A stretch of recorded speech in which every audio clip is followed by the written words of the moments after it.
Hello, it is Social Media Saturday, October 5th, 2019. Steve Sipress here with just the end of a beautiful sunset behind me. Short and sweet because today, Social Media Saturday, we're talking about Twitter advertising. A lot of people didn't even know you can advertise on Twitter.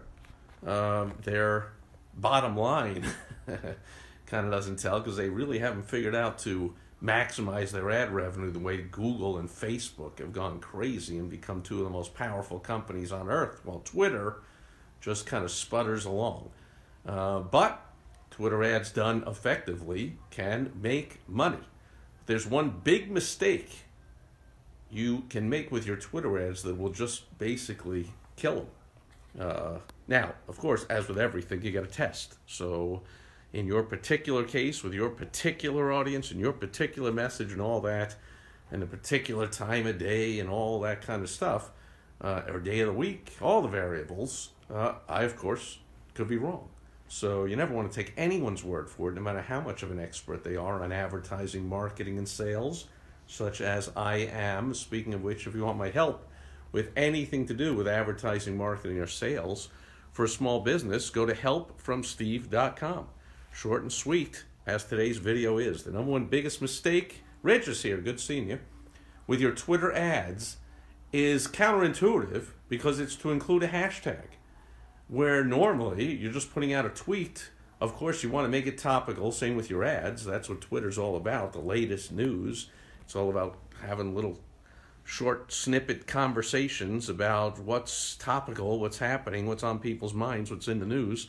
And hashtags are how people search and how people find certain tweets, but that's not, absolutely not what you want to include in a Twitter ad. And the reason why is because you want to not deflect the response to your ad.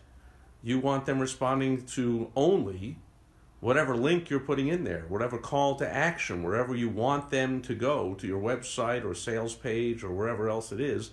You don't want to give them a second option where they could just click on the hashtag and go, wow, that was interesting. Let me read more about this subject by clicking on the hashtag and see everyone's tweets about it. So you will be paying money to drive traffic elsewhere than where you want it, to other people's tweets, maybe some of your own about the same topic, but come on now.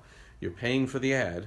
You want one link and one link only. You want a strong, clear, concise call to action. It is Twitter, after all. Keep it short, sweet, punchy, right to the point, but then do not include a hashtag. Whether you know it or not, hashtag is a link, and you want only one link, only one thing they can do from that ad if they want to respond. They can either, or take action, they can either do nothing or not see it, which is the usual case, but if they see it, they read it, they're either going to do nothing or they're going to take the action you want them to take.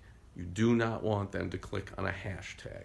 Now, with regular tweets, as I said, pretty good to include a hashtag because that keeps the topic conversation going, and that's just one of the things people do on Twitter is you include a hashtag. Often people include their own made-up, ridiculous hashtags they know nobody's clicking on and nobody else is using as part of the tweet, as part of the joke. So I would say here, hashtag don't be that guy that destroys the value of your Twitter ad. Like, that's never going to be a trending tweet, but people like to be cute about their hashtags like that. Don't do that in an ad. That'll do it for Social Media Saturday. Take that to the bank.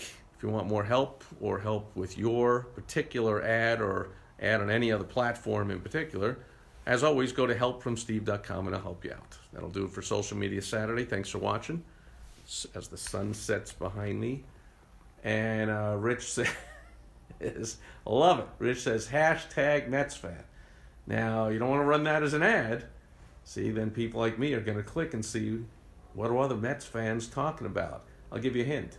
I am talking about nothing these days because it's still less than a week after the season mercifully ended, as usual for the Mets, in disappointment, although I love the old, well, they did better than expected. I don't give a crap what's expected. What was expected in 1969? You know, that was my first ever letter to the editor. My first ever anything published in a national publication. The Baseball Digest.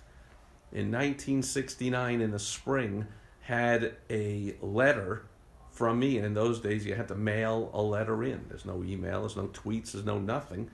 And they had predicted the Mets to finish in last place. Oh, no, sorry. Couldn't have been 1969. I think it was 1975. 1975. And they predicted the Mets to finish in last place. And I responded with, oh, yeah? Where'd you predict the Mets in 1969? Shows what you know. And, of course, their response was like, well, like most experts, we got 1969 wrong. But like most experts, we're going to be right about this one. And they're going to suck or whatever, blah, blah, blah. But I got in there. It was kind of cool. Anyway, that's it for Social Media Saturday for one Mets fan to another. Thanks for watching, Rich, and everybody else, and watching on the replay. I'll check in tomorrow on Sunday Fun Day just to say hello, and I'll be back with more business-building tips as I dip into my mailbox and share some tips with specific examples of mail I've received on Direct Mail Monday. Have a great rest of your weekend, everyone, and I will catch you tomorrow. Over and out. Bye-bye.